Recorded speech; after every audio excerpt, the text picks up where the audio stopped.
ನಮಸ್ಕಾರ ಕರ್ಕಾಟಕ ರಾಶಿಯವರೇ. ಈ ಜುಲೈ 27ರಿಂದ ಪ್ರಾರಂಭವಾಗುವ ಈ ವಾರವು ನಿಮ್ಮ ಜೀವನದ ದಿಕ್ಕಿನಲ್ಲಿ ಅತ್ಯಂತ ಪ್ರಮುಖವಾದ ಬದಲಾವಣೆಯನ್ನು ತರಲಿದೆ ಎಂಬುದು ನಿಮಗೆ ತಿಳಿದಿದೆಯೇ? ನಿಮ್ಮ ಸ್ವಂತ ರಾಶಿಯಲ್ಲಿ ಸೂರ್ಯ ಉಪಸ್ಥಿತರಿದ್ದಾರೆ. ಉಚ್ಚಸ್ಥಾನದಲ್ಲಿರುವ ದೇವಗುರು ಬೃಹಸ್ಪತಿಯು ಪುಷ್ಯ ನಕ್ಷತ್ರದಲ್ಲಿ ಕುಳಿತು ಹಂಸ ಮಹಾಪುರುಷ ಯೋಗದ ಪ್ರಭಾವವನ್ನು ಉಂಟುಮಾಡುತ್ತಿದ್ದಾರೆ. ಜುಲೈ 27ರಂದು ಅದೃಷ್ಟದ ಸ್ಥಾನದಲ್ಲಿ ಶನಿ ವಕ್ರವಾಗಿದ್ದಾರೆ. ಆಗಸ್ಟ್ 1ರಂದು ಶುಕ್ರನು ರಾಶಿ ಬದಲಾಯಿಸಲಿದ್ದಾನೆ ಮತ್ತು ಆಗಸ್ಟ್ 2ರಂದು ಮಂಗಳನೂ ಸಹ ಹೊಸ ರಾಶಿಯನ್ನು ಪ್ರವೇಶಿಸಲಿದ್ದಾನೆ. ಈ ಗ್ರಹಗಳು ಕೇವಲ ಪರಿಸ್ಥಿತಿಗಳನ್ನು ಮಾತ್ರ ಬದಲಾಯಿಸುವುದಿಲ್ಲ, ನೀವು ಬಹಳ ದಿನಗಳಿಂದ ಮುಂದೂಡಲು ಯತ್ನಿಸುತ್ತಿದ್ದ ಆ ನಿರ್ಧಾರದತ್ತ ಇವು ನಿಮ್ಮನ್ನು ಕೊಂಡೊಯ್ಯಲಿವೆ. ಕುಟುಂಬಕ್ಕೆ ಸಂಬಂಧಿಸಿದ ಚಿಂತೆಗಳು ಕಡಿಮೆಯಾಗಲಿವೆ. ವೃತ್ತಿಜೀವನದಲ್ಲಿ ನಿಮ್ಮ ಪಾತ್ರ ಬಲಗೊಳ್ಳಲಿದೆ.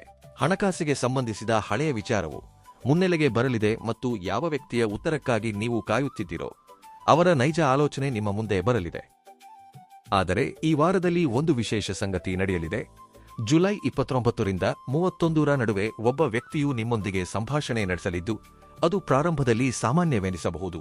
ಆದರೆ ಅದೇ ಸಂಭಾಷಣೆಯಲ್ಲಿ ನಿಮ್ಮ ಮುಂದಿನ ದೊಡ್ಡ ಬದಲಾವಣೆಯ ಆಧಾರ ಅಡಗಿರುತ್ತದೆ. ಈ ಬದಲಾವಣೆಯು ವೃತ್ತಿಜೀವನಕ್ಕೆ, ಸಂಬಂಧಕ್ಕೆ ಅಥವಾ ದಿಢೀರನೆ ಸಿಗುವ ಆರ್ಥಿಕ ಲಾಭಕ್ಕೆ ಸಂಬಂಧಿಸಿರಬಹುದು. ಹಾಗಾದರೆ ಜುಲೈ 31ರ ದಿನಾಂಕವು ಕಟಕ ರಾಶಿಯವರಿಗೆ ಏಕೆ ಅಷ್ಟೊಂದು ಪ್ರಮುಖವಾಗಿದೆ? ಇದೆಲ್ಲವನ್ನೂ ತಿಳಿಯಲು ವಿಡಿಯೋವನ್ನು ಕೊನೆಯವರೆಗೂ ಖಂಡಿತವಾಗಿ ನೋಡಿ. ಕಟಕ ರಾಶಿಯ ಎಲ್ಲಾ ಸಹೋದರ ಸಹೋದರಿಯರೇ, ಜೀವನದಲ್ಲಿ ಯಾವಾಗಲೂ ಒಂದು ಮಾತನ್ನು ನೆನಪಿನಲ್ಲಿಡಿ. ಸೂರ್ಯನೂ ಸಹ ಪ್ರತಿದಿನ ಬೆಳಿಗ್ಗೆ ಹೊಳೆಯುತ್ತಾನೆ, ಯಾಕೆಂದರೆ ಅವನು ಎಂದಿಗೂ ಮೂಡುವುದನ್ನು ಬಿಡುವುದಿಲ್ಲ. ನದಿಯೂ ತನ್ನ ಗಮ್ಯಸ್ಥಾನವನ್ನು ತಲುಪುತ್ತದೆ, ಯಾಕೆಂದರೆ ಅದು ಪ್ರತಿ ಕ್ಷಣವೂ ಹರಿಯುತ್ತಿರುತ್ತದೆ. ಅದು ನಿಂತು ಹೋದರೆ ಅದರ ಹರಿವು ಸಹ ಕೊನೆಗೊಳ್ಳುತ್ತದೆ. ಅದೇ ರೀತಿ ಜೀವನದಲ್ಲಿ ಕೇವಲ ಒಳ್ಳೆಯ ಸಮಯಕ್ಕಾಗಿ ಕಾಯುವುದು ಸಾಕಾಗುವುದಿಲ್ಲ, ಬದಲಿಗೆ ನಿರಂತರವಾಗಿ ಕೆಲಸ ಮಾಡುತ್ತಿರುವುದು ಅಷ್ಟೇ ಅಗತ್ಯವಾಗಿರುತ್ತದೆ. ಆದ್ದರಿಂದ ಕೇವಲ ಅದೃಷ್ಟವನ್ನು ನಂಬಿ ಕುಳಿತುಕೊಳ್ಳಬೇಡಿ. ಪ್ರತಿದಿನ ನಿಮ್ಮ ಗುರಿಯತ್ತ ಹೊಸ ಹೆಜ್ಜೆಯನ್ನಿಡಿ. ಪೂರ್ಣ ನಂಬಿಕೆಯೊಂದಿಗೆ ಕಷ್ಟಪಟ್ಟು ಕೆಲಸ ಮಾಡಿ ಮತ್ತು ಯಾವುದೇ ಸವಾಲಿನಿಂದಲೂ ಹಿಂದೆ ಸರಿಯಬೇಡಿ. ನೆನಪಿಡಿ, ಧನ್, ಯಶಸ್ಸು ಮತ್ತು ಗೌರವಗಳು ಯಾವಾಗಲೂ ತಮ್ಮ ಕನಸುಗಳನ್ನು ನನಸಾಗಿಸಲು ತಾಳ್ಮೆ, ಸಮರ್ಪಣೆ ಮತ್ತು ನಿರಂತರ ಶ್ರಮದೊಂದಿಗೆ ಮುನ್ನಡೆಯುವ ವ್ಯಕ್ತಿಯ ಜೀವನದಲ್ಲೇ ಒಲಿದು ಬರುತ್ತವೆ. ಇಂದಿನ ಈ ವಿಶ್ಲೇಷಣೆಯನ್ನು ನಿಮ್ಮ ಚಂದ್ರರಾಶಿಯ ಆಧಾರದ ಮೇಲೆ ಮಾಡಲಾಗಿದೆ. ಬನ್ನಿ ಪ್ರಾರಂಭಿಸೋಣ. ಕಟಕ ರಾಶಿಯ ಅಧಿಪತಿ ಚಂದ್ರ. ಆದ್ದರಿಂದ ನಿಮ್ಮ ಸ್ವಭಾವವು ಭಾವುಕ, ಕುಟುಂಬದ ಮೇಲೆ ಕಾಳಜಿ ಉಳ್ಳದ್ದು ಮತ್ತು ಇತರರ ಭಾವನೆಗಳನ್ನು ಶೀಘ್ರವಾಗಿ ಅರ್ಥಮಾಡಿಕೊಳ್ಳುವಂಥದ್ದು. ಎದುರಿನ ವ್ಯಕ್ತಿ ಹೇಳುವ ಮುನ್ನವೇ ಅವರ ಕಷ್ಟವನ್ನು ನೀವು ಅರ್ಥಮಾಡಿಕೊಳ್ಳುತ್ತೀರಿ. ಕುಟುಂಬದಲ್ಲಿ ಯಾರಾದರೂ ಚಿಂತಿತರಾಗಿದ್ದರೆ ಅದರ ಪರಿಣಾಮ ನಿಮ್ಮ ಮನಸ್ಸಿನ ಮೇಲೆಯೂ ಬೀಳುತ್ತದೆ. ನೀವು ನಿಮ್ಮ ಜವಾಬ್ದಾರಿಗಳಿಂದ ಹಿಂದೆ ಸರಿಯುವುದಿಲ್ಲ. ಕಷ್ಟದ ಸಮಯದಲ್ಲಿಯೂ ನಿಮ್ಮ ಜನರನ್ನು ಸಂಭಾಳಿಸುವುದು ನಿಮ್ಮ ವೈಶಿಷ್ಟ್ಯ. ಆದರೆ ಇದೇ ಕಾರಣದಿಂದ ಹಲವು ಬಾರಿ ನೀವು ನಿಮ್ಮ ಅಗತ್ಯಗಳನ್ನು ಕೊನೆಯಲ್ಲಿ ಇಡುತ್ತೀರಿ. ಜನರು ನಿಮ್ಮ ಭಾವುಕತೆಯನ್ನು ನೋಡುತ್ತಾರೆ, ಆದರೆ ನಿಮ್ಮ ನಿಜವಾದ ಶಕ್ತಿಯನ್ನು ಅರ್ಥಮಾಡಿಕೊಳ್ಳುವುದಿಲ್ಲ. ಪರಿಸ್ಥಿತಿಗಳನ್ನು ಮೊದಲೇ ಗ್ರಹಿಸುವ ಅದ್ಭುತ ಸಾಮರ್ಥ್ಯ ನಿಮ್ಮಲ್ಲಿದೆ. ಯಾರದ್ದಾದರೂ ನಡವಳಿಕೆ ಬದಲಾಗಲಿದ್ದರೆ ಅಥವಾ ಯಾವುದಾದರೂ ನಿರ್ಧಾರದಲ್ಲಿ ತೊಂದರೆ ಬರಲಿದ್ದರೆ ನಿಮ್ಮ ಮನಸ್ಸು ಮೊದಲೇ ನಿಮ್ಮನ್ನು ಎಚ್ಚರಿಸುತ್ತದೆ. ನಿಮ್ಮ ನಾಯಕತ್ವವು ಶಾಂತವಾಗಿರುತ್ತದೆ. ನೀವು ಜನರನ್ನು ಜೊತೆಯಲ್ಲಿ ಕರೆದೊಯ್ಯುತ್ತೀರಿ. ನೀವು ಯಾರ ಮೇಲೆಯೂ ಒತ್ತಡ ಹೇರಿ ಕೆಲಸ ಮಾಡಿಸುವುದಿಲ್ಲ, ಬದಲಿಗೆ ನಂಬಿಕೆಯನ್ನು ಹುಟ್ಟುಹಾಕಿ ಜವಾಬ್ದಾರಿಯನ್ನು ನಿರ್ವಹಿಸುವಂತೆ ಮಾಡುತ್ತೀರಿ. ಆಧ್ಯಾತ್ಮಿಕವಾಗಿ ಚಂದ್ರನು ನಿಮ್ಮನ್ನು ಶಿವ ಉಪಾಸನೆ, ಜಲತತ್ವ, ಧ್ಯಾನ ಮತ್ತು ತಾಯಿಯ ಆಶೀರ್ವಾದದೊಂದಿಗೆ ಜೋಡಿಸುತ್ತಾನೆ. ನಿಮ್ಮ ಮನಸ್ಸು ಶಾಂತವಾಗಿದ್ದಾಗ ನಿಮ್ಮ ಅಂತರಂಗದ ಜ್ಞಾನವು ಸರಿಯಾದ ದಾರಿಯನ್ನು ತೋರಿಸುತ್ತದೆ. ಈ ವಾರದಲ್ಲಿ ಉಚ್ಚಸ್ಥಾನದಲ್ಲಿರುವ ಗುರುವು ಅದೇ ವಿಶೇಷ ಶಕ್ತಿಯನ್ನು ಮತ್ತಷ್ಟು ಬಲಪಡಿಸುತ್ತಿದ್ದಾನೆ. ಈಗ ಈ ವಾರದ ಗ್ರಹಗಳ ಸ್ಥಿತಿಯನ್ನು ವಿವರವಾಗಿ ಅರ್ಥಮಾಡಿಕೊಳ್ಳಿ. ದೇವಗುರು ಬೃಹಸ್ಪತಿಯು ನಿಮ್ಮದೇ ರಾಶಿಯಲ್ಲಿ ಉಚ್ಚ ಅವಸ್ಥೆಯಲ್ಲಿ ಪುಷ್ಯ ನಕ್ಷತ್ರದ ಒಳಗಿದ್ದಾನೆ. ಮೊದಲನೇ ಭಾವದಲ್ಲಿ ಉಚ್ಚಸ್ಥಾನದಲ್ಲಿರುವ ಗುರು ಹಂಸ ಮಹಾಪುರುಷ ಯೋಗದ ಪ್ರಭಾವವನ್ನು ರೂಪಿಸುತ್ತಿದ್ದಾನೆ. ಇದನ್ನು ವೈದಿಕ ಜ್ಯೋತಿಷ್ಯದ ಪಂಚ ಮಹಾಪುರುಷ ಯೋಗಗಳಲ್ಲಿ ಒಂದು ಪ್ರಮುಖ ಯೋಗವೆಂದು ಪರಿಗಣಿಸಲಾಗಿದೆ. ಇದರ ಸಂಬಂಧವು ಜ್ಞಾನ, ಗೌರವ, ಸರಿಯಾದ ಸಲಹೆ, ಧಾರ್ಮಿಕ ನಂಬಿಕೆ ಮತ್ತು ಜೀವನದ ರಕ್ಷಣೆಯೊಂದಿಗೆ ಇರುತ್ತದೆ. ಗುರು ನಿಮ್ಮ ರಾಶಿಯಲ್ಲಿದ್ದು 5ನೇ ಭಾವ, 7ನೇ ಭಾವ ಮತ್ತು 9ನೇ ಭಾವಗಳ ಮೇಲೆ ದೃಷ್ಟಿ ನೆಟ್ಟಿದ್ದಾನೆ. ಆದ್ರಿಂದ ಶಿಕ್ಷಣ, ಸಂತಾನ, ಪ್ರೀತಿ, ವಿವಾಹ, ಪಾಲುದಾರಿಕೆ, ಅದೃಷ್ಟ ಮತ್ತು ಉನ್ನತ ಜ್ಞಾನ ಈ ಎಲ್ಲಾ ಕ್ಷೇತ್ರಗಳಿಗೂ ಗುರುವಿನ ರಕ್ಷಣೆ ಸಿಗುತ್ತಿದೆ. ಯಾರ ಜಾತಕದಲ್ಲಿ ಗುರು, ಚಂದ್ರ, ಸೂರ್ಯ ಅಥವಾ ಮಂಗಳನ ಮಹಾದಶ, ಅಂತರ್ದಶ ಅಥವಾ ಪ್ರತ್ಯಂತರ ದಶ ನಡೆಯುತ್ತಿದೆಯೋ ಅವರ ಜೀವನದಲ್ಲಿ ಇದರ ಪರಿಣಾಮ ಇನ್ನೂ ಸ್ಪಷ್ಟವಾಗಿ ಗೋಚರಿಸುತ್ತದೆ. ಸೂರ್ಯನೂ ಸಹ ಕಟಕ ರಾಶಿಯ ಮೊದಲ ಭಾವದಲ್ಲಿದ್ದಾನೆ. ಸೂರ್ಯ ಮತ್ತು ಉಚ್ಚ ಗುರುವಿನ ಜೊತೆಗೂಡುವಿಕೆಯು ಗುರು ಆದಿತ್ಯ ಪ್ರಭಾವವನ್ನು ಸೃಷ್ಟಿಸುತ್ತಿದೆ. ಇದರಿಂದ ಆತ್ಮವಿಶ್ವಾಸ, ಗೌರವ ಮತ್ತು ನಿರ್ಧಾರ ತೆಗೆದುಕೊಳ್ಳುವ ಶಕ್ತಿ ಹೆಚ್ಚಾಗುತ್ತದೆ. ನಿಮ್ಮ ಉಪಸ್ಥಿತಿಯು ಜನರ ಮೇಲೆ ಪ್ರಭಾವ ಬೀರುತ್ತದೆ. ಯಾರು ಮುಂಚೆ ನಿಮ್ಮ ಶಾಂತ ಸ್ವಭಾವವನ್ನು ದೌರ್ಬಲ್ಯವೆಂದು ಭಾವಿಸುತ್ತಿದ್ದರೋ ಅವರಿಗೆ ನಿಮ್ಮ ನೈಜ ಸಾಮರ್ಥ್ಯ ತಿಳಿಯಲಿದೆ. ಈಗ ಜುಲೈ 27ರ ಅತಿದೊಡ್ಡ ಘಟನೆಯನ್ನು ಅರ್ಥಮಾಡಿಕೊಳ್ಳಿ. ಶನಿಯು ಮೀನ ರಾಶಿಯ ರೇವತಿ ನಕ್ಷತ್ರದಲ್ಲಿ ವಕ್ರಿಯಾಗಲಿದ್ದಾನೆ. ಕಟಕ ರಾಶಿಯಿಂದ ಇದು 9ನೇ ಭಾವ. ಈ ಭಾವವು ಅದೃಷ್ಟ, ತಂದೆ, ಗುರು, ಸುದೀರ್ಘ ಪ್ರಯಾಣ, ಧರ್ಮ ಮತ್ತು ಉನ್ನತ ಶಿಕ್ಷಣಕ್ಕೆ ಸಂಬಂಧಿಸಿದೆ. ಶನಿಯ ಬದಲಾದ ನಡೆ ಅದೃಷ್ಟಕ್ಕೆ ಸಂಬಂಧಿಸಿದ ಯಾವುದೋ ಹಳೆಯ ವಿಷಯವನ್ನು ಮತ್ತೆ ಮುನ್ನೆಲೆಗೆ ತರಲಿದೆ. ಮುಂಚೆ ನಿಂತು ಹೋಗಿದ್ದ ಪ್ರಯಾಣ, ವಿದೇಶಕ್ಕೆ ಸಂಬಂಧಿಸಿದ ಪ್ರಕ್ರಿಯೆ, ಉನ್ನತ ಶಿಕ್ಷಣ ಅಥವಾ ಕುಟುಂಬದ ಹಿರಿಯ ಅಥವಾ ಅನುಭವಿ ವ್ಯಕ್ತಿಗೆ ಸಂಬಂಧಿಸಿದ ಜವಾಬ್ದಾರಿ ಮತ್ತೆ ಸಕ್ರಿಯಗೊಳ್ಳಲಿದೆ. ಕೇವಲ ಕಾಯುವುದರಿಂದ ಅಲ್ಲ, ಬದಲಿಗೆ ನಿರಂತರ ಪ್ರಯತ್ನದಿಂದ ಅದೃಷ್ಟ ಬಲಗೊಳ್ಳುತ್ತದೆ ಎಂಬುದನ್ನು ಶನಿ ಸ್ಪಷ್ಟಪಡಿಸುತ್ತಾನೆ. ಯಾರೋ ಹಳೆಯ ಮಾರ್ಗದರ್ಶಕರು, ಶಿಕ್ಷಕರು ಅಥವಾ ಅನುಭವಿ ವ್ಯಕ್ತಿ ಮತ್ತೆ ನಿಮಗೆ ನೆರವಾಗಲಿದ್ದಾರೆ. ಹಿಂದೆ ಅವರು ನೀಡಿದ್ದ ಸಲಹೆಯ ನೈಜ ಅರ್ಥ ಈಗ ನಿಮಗರ್ಥವಾಗುತ್ತದೆ. ಬುಧನು ಮಿಥುನ ರಾಶಿ ಮತ್ತು ಪುನರ್ವಸು ನಕ್ಷತ್ರದಲ್ಲಿ ನೇರ ನಡೆಯಲ್ಲಿ ಸಾಗುತ್ತಿದ್ದಾನೆ. ಕಟಕ ರಾಶಿಯಿಂದ ಇದು 12ನೇ ಭಾವ. ಆದ್ದರಿಂದ ವಿದೇಶ, ಸಂಶೋಧನೆ, ತೆರೆಯ ಮರೆಯಲ್ಲಿ ನಡೆಯುವ ಕೆಲ, ವೆಚ್ಚ ಮತ್ತು ಮಾನಸಿಕ ಯೋಜನಾ ಕಾರ್ಯಗಳು ಸಕ್ರಿಯವಾಗಿರುತ್ತವೆ. ಬುಧನ ಈ ಸ್ಥಿತಿಯು ವಿದೇಶಿ ಕಂಪನಿ, ಆಸ್ಪತ್ರೆ, ಸಂಶೋಧನೆ, ಮಾಹಿತಿ ತಂತ್ರಜ್ಞಾನ, ಬರವಣಿಗೆ ಮತ್ತು ದೂರದಲ್ಲಿದ್ದು ಕೆಲಸ ಮಾಡುವವರಿಗೆ ಉಪಯುಕ್ತವಾಗಿದೆ. ಆದರೆ ನಿಮ್ಮ ಆಲೋಚನೆ ಮತ್ತು ವೈಯಕ್ತಿಕ ಯೋಜನೆಗಳನ್ನು ಪ್ರತಿಯೊಬ್ಬರ ಮುಂದೆಯೂ ಹಂಚಿಕೊಳ್ಳುವುದನ್ನು ತಪ್ಪಿಸಬೇಕು. ಶುಕ್ರನು ಜುಲೈ 31ರವರೆಗೆ ಸಿಂಹರಾಶಿಯ 2ನೇ ಭಾವದಲ್ಲಿರ್ತಾನೆ. ಇದರಿಂದ ಕುಟುಂಬ, ಧನ್, ಉಳಿತಾಯ, ಆಹಾರ ಮತ್ತು ಮಾತಿನಲ್ಲಿ ಮಾಧುರ್ಯವಿರುತ್ತದೆ. ಕುಟುಂಬದಲ್ಲಿ ಶುಭ ಚರ್ಚೆಯೊಂದು ನಡೆಯಲಿದೆ. ಆಗಸ್ಟ್ 1ರಂದು ಶುಕ್ರನು ಕನ್ಯಾ ರಾಶಿಯ 3ನೇ ಭಾವವನ್ನು ಪ್ರವೇಶಿಸುತ್ತಾನೆ. ಇದರ ನಂತರ ಸಣ್ಣ ಪ್ರಯಾಣ, ಮಾರುಕಟ್ಟೆ ವಹಿವಾಟು, ಬರವಣಿಗೆ, ಸಾಮಾಜಿಕ ಮಾಧ್ಯಮ ಮತ್ತು ಸಹೋದರ ಸಹೋದರಿಯರಿಗೆ ಸಂಬಂಧಿಸಿದ ವಿಷಯಗಳು ಹೆಚ್ಚಾಗಲಿವೆ. ಶುಕ್ರನು ಕನ್ಯಾ ರಾಶಿಯಲ್ಲಿ ದುರ್ಬಲನೆಂದು ಪರಿಗಣಿಸಲ್ಪಡುತ್ತಾನೆ. ಆದ್ದರಿಂದ ನಿಮ್ಮ ಸೃಜನಶೀಲ ಸಾಮರ್ಥ್ಯದ ಬಗ್ಗೆ ಅಗತ್ಯಕ್ಕಿಂತ ಹೆಚ್ಚು ಕೊರತೆಗಳನ್ನು ಹುಡುಕಬೇಡಿ. ಮಂಗಳನು ಆಗಸ್ಟ್ 2ರವರೆಗೆ ವೃಷಭ ರಾಶಿಯ 11ನೇ ಭಾವದಲ್ಲಿರ್ತಾನೆ.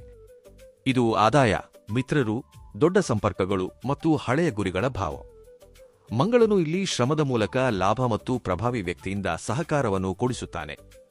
ಆಗಸ್ಟ್ 2ರಂದು ಮಂಗಳನು ಮಿಥುನ ರಾಶಿಯ 12ನೇ ಭಾವವನ್ನು ಪ್ರವೇಶಿಸುತ್ತಾನೆ. ಇದರ ನಂತರ ವಿದೇಶ, ಪ್ರಯಾಣ ಮತ್ತು ದೂರದ ಸ್ಥಳಗಳಿಗೆ ಸಂಬಂಧಿಸಿದ ಕೆಲಸಗಳು ಸಕ್ರಿಯಗೊಳ್ಳುತ್ತವೆ. ಜೊತೆಗೆ ಖರ್ಚು ಮತ್ತು ನಿದ್ರೆಯನ್ನು ಸಂಭಾಳಿಸುವುದು ಅಗತ್ಯವಾಗಿರುತ್ತದೆ. ರಾಹು ಕುಂಭ ರಾಶಿಯ 8ನೇ ಭಾವದಲ್ಲಿದ್ದರೆ, ಕೇತು ಸಿಂಹರಾಶಿಯ 2ನೇ ಭಾವದಲ್ಲಿದ್ದಾನೆ. ರಾಹು ಅನಿರೀಕ್ಷಿತ ಮಾಹಿತಿ, ಸಂಶೋಧನೆ, ವಿಮೆ, ಪಿತ್ರಾರ್ಜಿತ ಆಸ್ತಿ ಮತ್ತು ಅಡಗಿರುವ ಆರ್ಥಿಕ ವಿಚಾರಗಳನ್ನು ಮುಂದೆ ತರಲಿದ್ದಾನೆ. ಕೇತುವು ಕುಟುಂಬದಲ್ಲಿ ಕಡಿಮೆ ಮಾತನಾಡಲು ಮತ್ತು ಹಣದ ವಿಷಯದಲ್ಲಿ ಜಾಗರೂಕರಾಗಿರಲು ಸೂಚಿಸುತ್ತಿದ್ದಾನೆ. ಈಗ ಚಂದ್ರನ ಚಲನೆಯನ್ನು ಅರ್ಥಮಾಡಿಕೊಳ್ಳಿ. ಜುಲೈ 27 ಮತ್ತು 28ರಂದು ಚಂದ್ರನು ಧನುರಾಶಿಯ 6ನೇ ಭಾವವನ್ನು ಸಕ್ರಿಯಗೊಳಿಸುತ್ತಾನೆ. ಈ ದಿನಗಳಲ್ಲಿ ನೀವು ವಿರೋಧ, ಸಾಲ, ಸ್ಪರ್ಧೆ ಮತ್ತು ದೈನಂದಿನ ಕೆಲಸಗಳ ಮೇಲೆ ನಿಯಂತ್ರಣ ಸಾಧಿಸುತ್ತೀರಿ. ಜುಲೈ 29ರಿಂದ 31ರ ನಡುವೆ ಚಂದ್ರನು ಮಕರ ರಾಶಿಯ 7ನೇ ಭಾವದಲ್ಲಿರುತ್ತಾನೆ. ಗುರುವಿನ ನೇರ ದೃಷ್ಟಿಯು 7ನೇ ಭಾವದ ಮೇಲಿದೆ. ಆದ್ದರಿಂದ ಪಾಲುದಾರಿಕೆ, ಗ್ರಾಹಕರು, ವಿವಾಹ ಮತ್ತು ಪ್ರಮುಖ ಒಪ್ಪಂದಗಳಿಗೆ ಈ ಸಮಯ ವಿಶೇಷವಾಗಿರುತ್ತದೆ. ಆಗಸ್ಟ್ 1 ಮತ್ತು 2ರಂದು ಚಂದ್ರನು ಕುಂಭರಾಶಿಯ 8ನೇ ಭಾವವನ್ನು ತಲುಪುತ್ತಾನೆ. ಯಾವುದೋ ಹಳೆಯ ಮಾಹಿತಿ ಮುನ್ನೆಲೆಗೆ ಬರಲಿದೆ ಮತ್ತು ಆರ್ಥಿಕ ವಿಚಾರದ ನೈಜ ಸ್ಥಿತಿ ಸ್ಪಷ್ಟವಾಗಲಿದೆ. ಅಡಗಿರುವ ಲಾಭ ಗೋಚರಿಸುವ ಸಮಯವೇ ಇದಾಗಿರುತ್ತದೆ. ಆರೋಗ್ಯದಲ್ಲಿ ಈ ವಾರ ಗುರುವಿನ ಬಲವಾದ ಪ್ರಭಾವವು ಸಮಾಧಾನ ನೀಡಲಿದೆ. ಶಕ್ತಿ ಮತ್ತು ಆತ್ಮವಿಶ್ವಾಸ ಹೆಚ್ಚಾಗಲಿದೆ. ಕಳೆದ ಕೆಲವು ಸಮಯದಿಂದ ದೌರ್ಬಲ್ಯ ಅಥವಾ ಕೆಲಸದಲ್ಲಿ ಮನಸ್ಸಿಲ್ಲದ ಸಮಸ್ಯೆಯನ್ನು ಎದುರಿಸುತ್ತಿದ್ದವರಿಗೆ ಸುಧಾರಣೆ ಕಂಡುಬರುತ್ತದೆ. ಜುಲೈ 27 ಮತ್ತು 28ರಂದು ದಿನಚರಿಯನ್ನು ವ್ಯವಸ್ಥಿತವಾಗಿಟ್ಟುಕೊಳ್ಳಿ. ಊಟದ ಸಮಯವನ್ನು ಸರಿಯಾಗಿಟ್ಟುಕೊಳ್ಳುವುದು ಮತ್ತು ಹಗುರವಾದ ವ್ಯಾಯಾಮ ಮಾಡುವುದರಿಂದ ಶರೀರವು ಚುರುಕಾಗಿರುತ್ತದೆ. ಸೂರ್ಯ ಮತ್ತು ಗುರು ಮೊದಲನೇ ಭಾವದಲ್ಲಿರುವುದರಿಂದ ತೂಕ, ಜೀರ್ಣಕ್ರಿಯೆ ಮತ್ತು ಶರೀರದಲ್ಲಿ ಕಾವು ಹೆಚ್ಚಾಗುವ ಬಗ್ಗೆ ಗಮನಹರಿಸಿ. ಅತಿಯಾದ ಸಿಹಿ, ಕರಿದ ಅಥವಾ ಖಾರದ ಪದಾರ್ಥಗಳನ್ನು ಕಡಿಮೆ ಸೇವಿಸಿ. ಜುಲೈ 29ರಿಂದ 31ರವರೆಗೆ ಕೆಲಸ ಮತ್ತು ಸಂಬಂಧಗಳ ಜವಾಬ್ದಾರಿ ಹೆಚ್ಚಾಗಬಹುದು. ಇತರರ ಮಾತನ್ನು ಮನಸ್ಸಿಗೆ ತೆಗೆದುಕೊಂಡು ನಿಮ್ಮ ನಿದ್ರೆಯನ್ನು ಹಾಳು ಮಾಡಿಕೊಳ್ಳಬೇಡಿ. ಆಗಸ್ಟ್ 1 ಮತ್ತು 2ರಂದು ಚಂದ್ರನು 8ನೇ ಭಾವದಲ್ಲಿರುತ್ತಾನೆ ಮತ್ತು ಮಂಗಳನು 12ನೇ ಭಾವದತ್ತ ಸಾಗುತ್ತಾನೆ. ಆದ್ದರಿಂದ ಪ್ರಯಾಣ, ನಿದ್ರೆ ಮತ್ತು ಮಾನಸಿಕ ಆಯಾಸದ ಕಡೆಗೆ ಗಮನ ಹರಿಸುವುದು ಅಗತ್ಯ. ಈಗಾಗಲೇ ನಡೆಯುತ್ತಿರುವ ಚಿಕಿತ್ಸೆಯನ್ನು ನಿಯಮಿತವಾಗಿ ಮುಂದುವರಿಸಿ. ವೈದ್ಯರ ಸಲಹೆಯನ್ನು ಪಾಲಿಸುವುದು ಆರೋಗ್ಯದಲ್ಲಿ ಶಾಶ್ವತ ಸುಧಾರಣೆ ನೀಡುತ್ತದೆ. ವೃತ್ತಿಜೀವನದಲ್ಲಿ ಈ ವಾರ ನಿಮ್ಮ ಮಾತು ಮತ್ತು ನಿಮ್ಮ ಉಪಸ್ಥಿತಿ ಎರಡನ್ನೂ ಬಲಪಡಿಸುತ್ತದೆ. ಸೂರ್ಯ ಮತ್ತು ಉಚ್ಚಗುರು ಮೊದಲನೇ ಭಾವದಲ್ಲಿದ್ದಾರೆ. ಆದ್ದರಿಂದ ನಿಮ್ಮ ಆಲೋಚನೆಗಳನ್ನು ಗಂಭೀರವಾಗಿ ಪರಿಗಣಿಸಲಾಗುತ್ತದೆ. ಪ್ರಮುಖ ಸಭೆಯಲ್ಲಿ ನಿಮ್ಮ ಸಿದ್ಧತೆಯು ಜನರನ್ನು ಪ್ರಭಾವಗೊಳಿಸುತ್ತದೆ. ಜುಲೈ 27ರಂದು ಶನಿ ಭಾಗ್ಯ ಭಾವದಲ್ಲಿ ವಕ್ರಿಯಾಗಲಿದ್ದಾನೆ. ಇದರ ನಂತರ ವೃತ್ತಿಜೀವನಕ್ಕೆ ಸಂಬಂಧಿಸಿದ ಹಳೆಯ ವಿಷಯವೊಂದು ಮತ್ತೆ ಮುನ್ನೆಲೆಗೆ ಬರಲಿದೆ. ಮುಂಚೆ ಚರ್ಚೆಯಾಗಿದ್ದ ಹುದ್ದೆ, ವರ್ಗಾವಣೆ ಅಥವಾ ವೃತ್ತಿಪರ ಕೋರ್ಸ್ ವಿಷಯವು ಮತ್ತೆ ಸಕ್ರಿಯಗೊಳ್ಳಲಿದೆ. ಜುಲೈ 29ರಿಂದ 31ರ ನಡುವೆ ಗ್ರಾಹಕರು, ಪಾಲುದಾರರು ಅಥವಾ ನಿರ್ವಹಣಾ ಮಂಡಳಿಯ ಜೊತೆ ಪ್ರಮುಖ ಚರ್ಚೆಗಳು ನಡೆಯಲಿವೆ.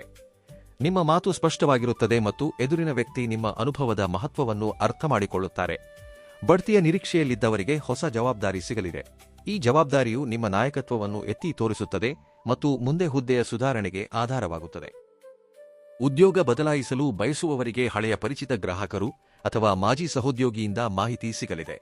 ವಿದೇಶಿ ಕಂಪನಿ, ಆರೋಗ್ಯ ಕ್ಷೇತ್ರ, ಶಿಕ್ಷಣ, ಆಸ್ತಿಪಾಸ್ತಿ, ಹಣಕಾಸು, ಅತಿಥಿ ಸತ್ಕಾರ, ಸಂಶೋಧನೆ ಮತ್ತು ಸಾರ್ವಜನಿಕ ವ್ಯವಹಾರಗಳಿಗೆ ಸಂಬಂಧಿಸಿದ ಜನರಿಗೆ ಉತ್ತಮ ಫಲಿತಾಂಶಗಳು ಬರಲಿವೆ. ದೂರದ ಸ್ಥಳ ಅಥವಾ ವಿದೇಶದಲ್ಲಿ ಕೆಲಸ ಮಾಡಲು ಸಿದ್ಧತೆ ನಡೆಸುತ್ತಿರುವವರ ನಿಂತುಹೋದ ಕೆಲಸವು ಬುಧ ಮತ್ತು ಮಂಗಳನ ಪ್ರಭಾವದಿಂದ ಮುಂದುವರಿಯಲಿದೆ. ಆಗಸ್ಟ್ 2ರ ನಂತರ ಪ್ರಯಾಣ ಅಥವಾ ಸ್ಥಳ ಬದಲಾವಣೆಗೆ ಸಂಬಂಧಿಸಿದ ಚರ್ಚೆಗಳು ವೇಗ ಪಡೆಯುತ್ತವೆ. ಯಾರೋ ಒಬ್ಬರು ತೆರೆಯ ಮರೆಯಲಿದ್ದು ನಿಮಗೆ ಸಹಕರಿಸುತ್ತಿದ್ದಾರೆ. ಅವರ ಹೆಸರು ತಕ್ಷಣವೇ ಹೊರಬರುವುದಿಲ್ಲ, ಆದರೆ ಜುಲೈ 31ರ ವೇಳೆಗೆ ಅವರ ಸಹಕಾರದ ಫಲಿತಾಂಶ ಗೋಚರಿಸುತ್ತದೆ.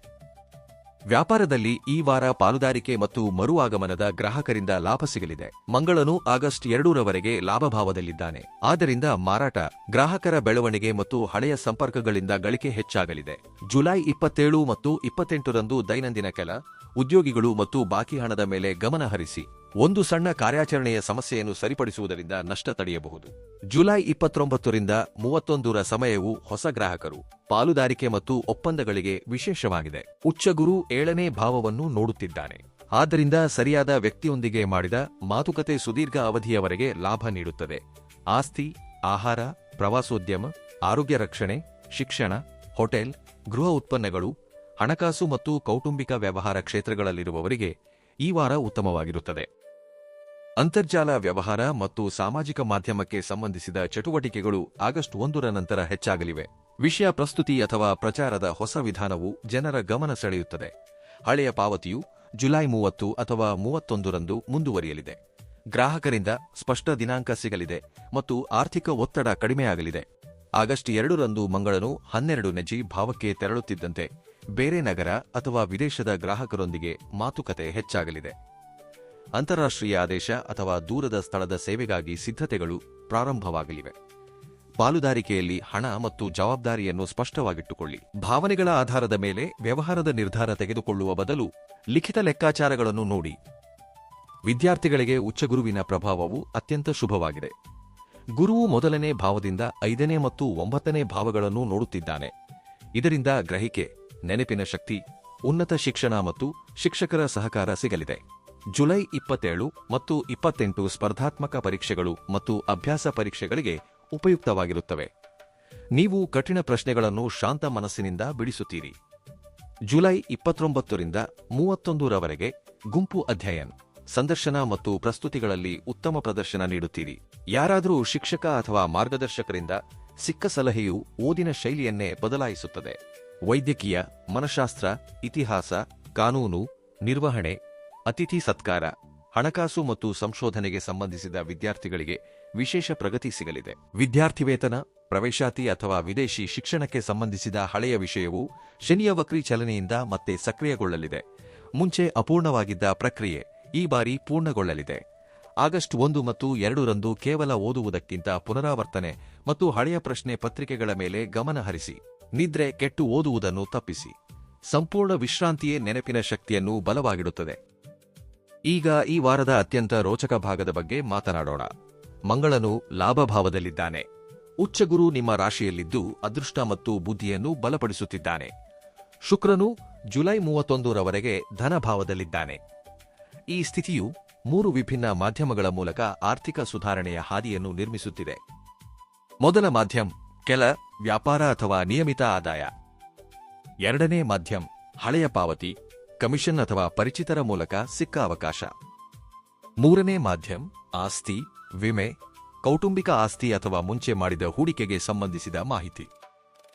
ಜುಲೈ 27 ಮತ್ತು 28ರಂದು ಸಾಲ, ಕಂತು ಅಥವಾ ನಿಂತುಹೋದ ಪಾವತಿಗಳನ್ನು ವ್ಯವಸ್ಥಿತಗೊಳಿಸಲು ಸರಿಯಾದ ಮಾರ್ಗ ಸಿಗಲಿದೆ. ಜುಲೈ 29ರಿಂದ 31ರ ನಡುವೆ ಪಾಲುದಾರಿಕೆ, ಗ್ರಾಹಕರು ಅಥವಾ ಜೀವನ ಸಂಗಾತಿಯ ಮೂಲಕ ಆರ್ಥಿಕ ಲಾಭ ದೊರೆಯಲಿದೆ. ಯಾವುದೋ ಜಂಟಿ ಯೋಜನೆ ಮುನ್ನೆಲೆಗೆ ಬರಲಿದೆ. ಜುಲೈ 31 ಹಣಕಾಸಿನ ವಿಷಯದಲ್ಲಿ ವಾರದ ವಿಶೇಷ ದಿನಾಂಕವಾಗಿರುತ್ತದೆ. ಈ ದಿನ ನಡೆದ ಮಾತುಕತೆಯು ಆಗಸ್ಟ್ ತಿಂಗಳ ಆದಾಯಕ್ಕೆ ಆಧಾರವಾಗಲಿದೆ.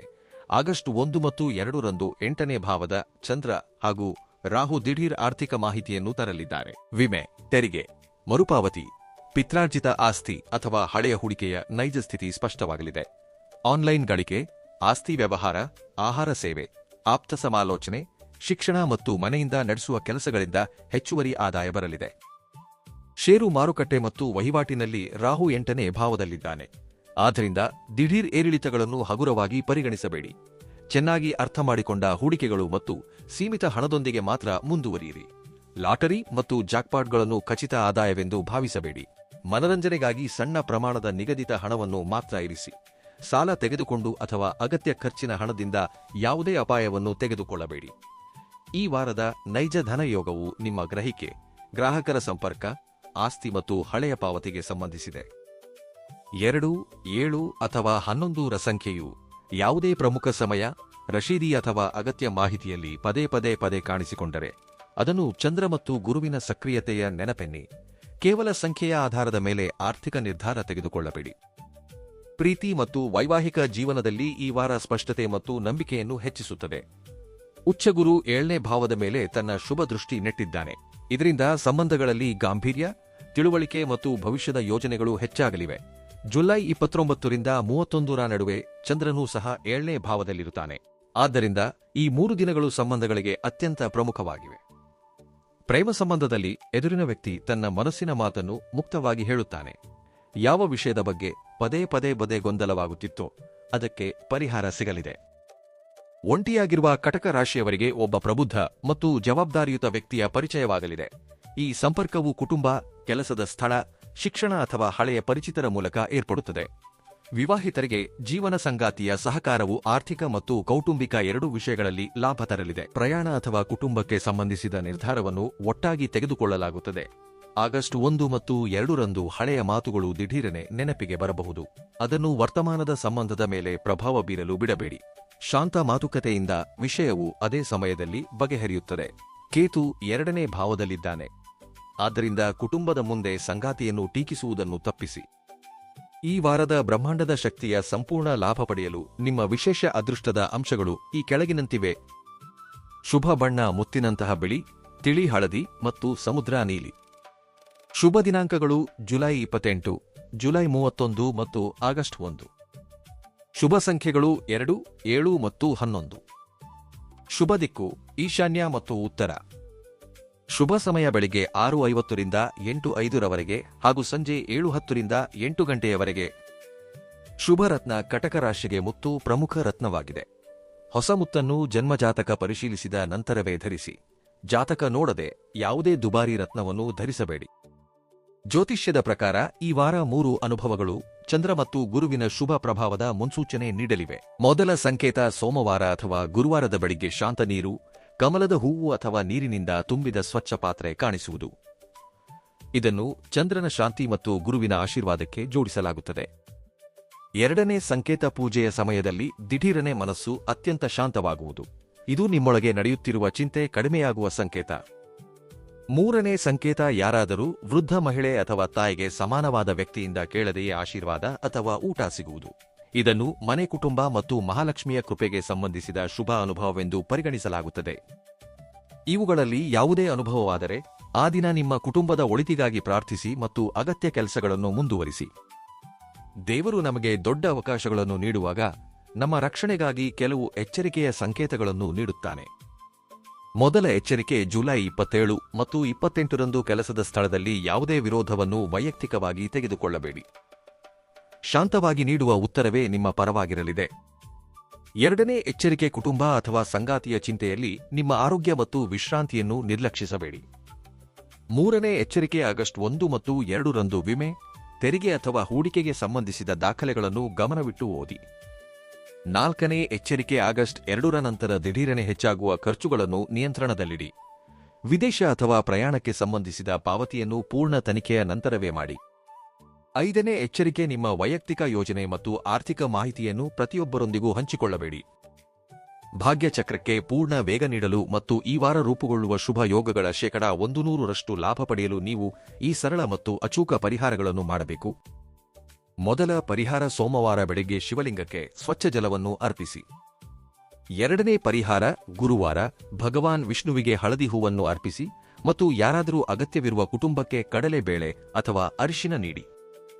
3ನೇ ಪರಿಹಾರ: ಶುಕ್ರವಾರ ಯಾವುದಾದರೂ ಸಣ್ಣ ಹೆಣ್ಣು ಮಗುವಿಗೆ ಹಾಲಿನಿಂದ ಮಾಡಿದ ಸಿಹಿ, ಬಿಳಿ ಕರವಸ್ತ್ರ ಅಥವಾ ಓದಿಗೆ ಉಪಯುಕ್ತವಾದ ವಸ್ತುವನ್ನು ನೀಡಿ. ಇದರಿಂದ ಮನೆಯ ಸಕಾರಾತ್ಮಕ ಶಕ್ತಿ ಮತ್ತು ಶುಕ್ರನ ಉತ್ತಮ ಪ್ರಭಾವ ಹೆಚ್ಚಾಗುತ್ತದೆ.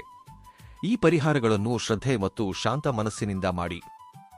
ಕಟಕ ರಾಶಿಯವರೇ, ಜುಲೈ 27ರಿಂದ ಆಗಸ್ಟ್ 2ರ ಈ ವಾರವು ನಿಮ್ಮ ಜೀವನದಲ್ಲಿ ರಕ್ಷಣೆ, ಸ್ಪಷ್ಟತೆ ಮತ್ತು ಹೊಸ ಪ್ರಗತಿಯನ್ನು ತರಲಿದೆ. ಉಚ್ಚಗುರು ಹಂಸ ಮಹಾಪುರುಷ ಯೋಗದ ಪ್ರಭಾವ ನೀಡಿ ನಿಮ್ಮ ವ್ಯಕ್ತಿತ್ವವನ್ನು ಬಲಪಡಿಸುತ್ತಿದ್ದಾನೆ. ಸೂರ್ಯನು ನಿಮ್ಮ ಆತ್ಮವಿಶ್ವಾಸ ಮತ್ತು ಗೌರವವನ್ನು ಹೆಚ್ಚಿಸುತ್ತಿದ್ದಾನೆ. ಜುಲೈ 27ರಂದು ಶನಿಯು ಅದೃಷ್ಟಕ್ಕೆ ಸಂಬಂಧಿಸಿದ ಹಳೆಯ ವಿಷಯವನ್ನು ಮತ್ತೆ ಸಕ್ರಿಯಗೊಳಿಸಲಿದ್ದಾನೆ. ಜುಲೈ 31ರ ಮಾತುಕತೆಯು ಆರ್ಥಿಕ ಸುಧಾರಣೆಯ ಆರಂಭವನ್ನು ಮಾಡಲಿದೆ. ಆಗಸ್ಟ್ 1ರಂದು ಶುಕ್ರನು ಸಂವಹನ ಮತ್ತು ಸೃಜನಶೀಲ ಕೆಲಸಗಳನ್ನು ಹೆಚ್ಚಿಸಲಿದ್ದಾನೆ ಮತ್ತು ಆಗಸ್ಟ್ 2ರಂದು ಮಂಗಳನು ವಿದೇಶ ಹಾಗೂ ದೂರದ ಸ್ಥಳಕ್ಕೆ ಸಂಬಂಧಿಸಿದ ಹೊಸ ಕೆಲಸಗಳ ಸಿದ್ಧತೆಯನ್ನು ಪ್ರಾರಂಭಿಸಲಿದ್ದಾನೆ. ನಿಮ್ಮ ಜೀವನದಲ್ಲಿ ಬರುತ್ತಿರುವ ಈ ಬದಲಾವಣೆಯು ಕೇವಲ ಒಂದು ಘಟನೆಯಾಗಿರುವುದಿಲ್ಲ, ಅದು ಮುಂಬರುವ ಹಲವು ತಿಂಗಳ ದಿಕ್ಕನ್ನು ನಿರ್ಧರಿಸಲಿದೆ. ನಿಮ್ಮ ಚಿಂತೆ ಕಡಿಮೆಯಾಗಲಿದೆ, ಕುಟುಂಬದಲ್ಲಿ ಸ್ಥಿರತೆ ಬರಲಿದೆ, ನಿಮ್ಮ ಮಾತಿಗೆ ಒಪ್ಪಿಗೆ ಸಿಗಲಿದೆ, ನಿಂತುಹೋದ ಹಣ ಮುನ್ನಡೆಯಲಿದೆ ಮತ್ತು ಯಾವ ನಿರ್ಧಾರದಿಂದ ನೀವು ತಪ್ಪಿಸಿಕೊಳ್ಳುತ್ತಿದ್ದೀರೋ ಅದೇ ನಿರ್ಧಾರ ನಿಮ್ಮನ್ನು ಮುಂದೆ ಕರೆದೊಯ್ಯಲಿದೆ. ಈ ವಿಡಿಯೋದಲ್ಲಿ ಹೇಳಿದ ವಿಚಾರಗಳು ನಿಮ್ಮ ಜೀವನಕ್ಕೆ ಅನ್ವಯಿಸಿದರೆ ಈಗಲೇ ಈ ವಿಡಿಯೋವನ್ನು ಲೈಕ್ ಮಾಡಿ, ಇದನ್ನು ನಿಮ್ಮ ಆತ್ಮೀಯರಿಗೆ ಶೇರ್ ಮಾಡಿ ಮತ್ತು ಇಂತಹದೇ ನಿಖರ ವಿಶ್ಲೇಷಣೆಗಾಗಿ ನಮ್ಮ ಶ್ರೀ ಸಂಕಲ್ಪ ಜ್ಯೋತಿಷಿವಾಣಿ ಚಾನೆಲ್ ಸಬ್ಸ್ಕ್ರೈಬ್ ಮಾಡಿ, ಬೆಲೈಕಾನ್ ಖಂಡಿತ ಆನ್ ಮಾಡಿ ಮತ್ತು ನಿರ್ಗಮಿಸುವ ಮುನ್ನ ಕಾಮೆಂಟ್ ವಿಭಾಗದಲ್ಲಿ ಪೂರ್ಣ ಶ್ರದ್ಧೆಯೊಂದಿಗೆ ಜೈ ಮಹಾಲಕ್ಷ್ಮಿ ಎಂದು ಖಂಡಿತ ಬರೆಯಿರಿ. ಈಶ್ವರನು ನಿಮ್ಮೆಲ್ಲರಿಗೂ ಒಳಿತು ಮಾಡಲಿ. ನೀವು ಯಾವಾಗಲೂ ಸಂತೋಷವಾಗಿರಿ, ಆರೋಗ್ಯವಾಗಿರಿ. ಮತ್ತೊಂದು ರಾಶಿ ಭವಿಷ್ಯದೊಂದಿಗೆ ಸಿಗೋಣ. ಧನ್ಯವಾದಗಳು.